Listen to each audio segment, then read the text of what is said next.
राजस्थान के जयपुर से एक ऐसा मामला सामने आया जो रिश्तों को शर्मसार कर देने वाला था। सरकारी नौकरी के लालच में एक मां की हत्या की गई। एक ऐसी कहानी जिसने सुनी उसे झकझोर के रख दिया। तो कहानी शुरू करते हैं। इस कहानी में मां का नाम है नीरज शर्मा। नीरज शर्मा के पति कोर्ट में एलडीसी थे, यानी लोअर डिवीजन क्लर्क, और लाखों करोड़ों की संपत्ति के मालिक भी थे।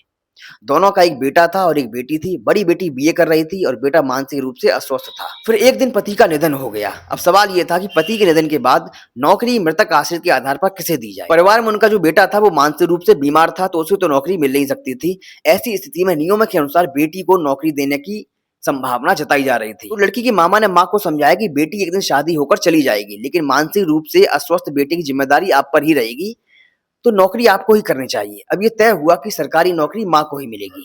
इस बात को लेकर मां और बेटी के बीच दोनों में विवाद बढ़ता गया और हालात इतने बढ़ गए थे कि बेटी अलग घर में रहने लगी। पुलिस ने बताया कि बेटी किसी भी कीमत पर सरकारी नौकरी छोड़ना नहीं चाहती थी। इसी लालच ने एक ऐसी साजिश को जन्म दे दिया कि जिसकी कल्पना करना भी मुश्किल है। जांच के अनुसार बेटी ने अपने ताऊ की बेटी के साथ मिलकर मां की हत्या की योजना बनाई। इसके बदले में हाईवे वाली जमीन देने का वादा किया। ताऊ की बेटे ने ये बात अपने पिता को बताई। पिता इस बात पर राजी तो हो गया। कई लोग इस मामले में शामिल हो गए। पुलिस का दावा है कि इस पूरी हत्या का बजट 7 लाख रुपए रखा गया था। अब सुपारी पर कुछ लोगों को इस हत्या की जिम्मेदारी सौंपी गई। एक गाड़ी की व्यवस्था की गई। कई दिनों तक नीरज शर्मा की डेली रूटीन पर नजर रखी गई। सही मौके का इंतजार किया गया। जांच के मुताबिक एक बार पहले भी सड़क हादसे में उनकी हत्या करने की कोशिश की, लेकिन वो इस समय असफल रहे थे। अब नीरज शर्मा को ये आभास तो हो गया कि उनके पीछे कुछ लोग पड़े हुए हैं। अब डर के मारे उन्होंने सीसीटीवी कैमरे लगवा दिए घर में, लेकिन साजिश रचने वाले पीछे नहीं हटे। वे लगातार सही मौके का इंतजार कर रहे थे। फिर एक दिन नीरज शर्मा अपने बेटे को, जो मानसिक रूप से बीमार था, उसे डॉक्टर के पास ले जा रही थी। अब उस रोड पर सुपारी किलर पहले से ही मौजूद थे, क्योंकि वो रोज उन पर नजर रखते थे। तो उन लोगों ने लड़की को फोन किया कि तुम्हारी माँ जा रही है, तुम्हारा भाई भी साथ में है, तो बताओ क्या किया जाए। तो लड़की ने दिमाग लगाया कि कैसे भी करके भाई को वहां से हटाओ, नहीं तो भाई भी बेमौत मारा जाएगा। तो लड़की ने माँ को फोन किया और मिलने की इच्छा जाहिर की। अब माँ और बेटी पहले से दूर रहते थे, तो माँ ने भी कहा चलो मिलना चाहिए एक बार। माँ ने अपने बेटे को डॉक्टर के पास छोड़ दिया और मिलने चली गई। जब नीरज शर्मा सड़क के किनारे से गुजर रही थी, तभी एक तेज रफ्तार की गाड़ी आई और उन्हें टक्कर मार दी। पहली नजर में देखने में ये एक एक्सीडेंट लग रहा था।